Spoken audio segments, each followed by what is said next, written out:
গণভোটের ব্যাপারে সমস্ত রাজনৈতিক দলের ঐকমত্য প্রতিষ্ঠিত হয়েছিল এবং এখনো আছে।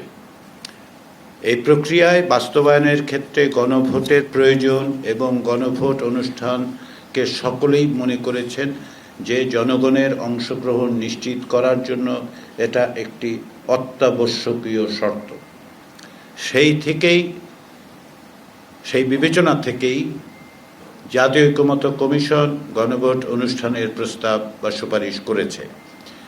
গণভোট অনুষ্ঠানের ক্ষেত্রে তারিখ বিষয়ে ভিন্ন মতের কথা বিবেচনা করে পাশাপাশি এটি যেহেতু একটি লজিস্টিক্যাল আসপেক্ট আছে, এটাকে কখন করা যাবে, কিভাবে করা যাবে, সেই বিষয়ে যেহেতু কমিশনের কাছে যথেষ্ট পরিমাণে তথ্য নেই এবং আমাদের পক্ষে অর্থাৎ কমিশনের পক্ষে সেটা নির্ধারণ করা সম্ভব নয়, সেহেতু আমরা সরকারকে বলেছি তারা যেন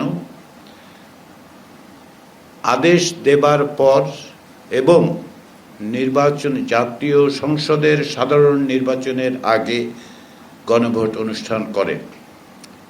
আমরা এটা লিখিতভাবে বলেছি। এর বাইরে আমরা সরকারকে আজকে যেটা বলেছি সেটা হচ্ছে তারা যেন অবিলম্বে এ বিষয়ে নির্বাচন কমিশনের সাথে আলাপ আলোচনা করে একটি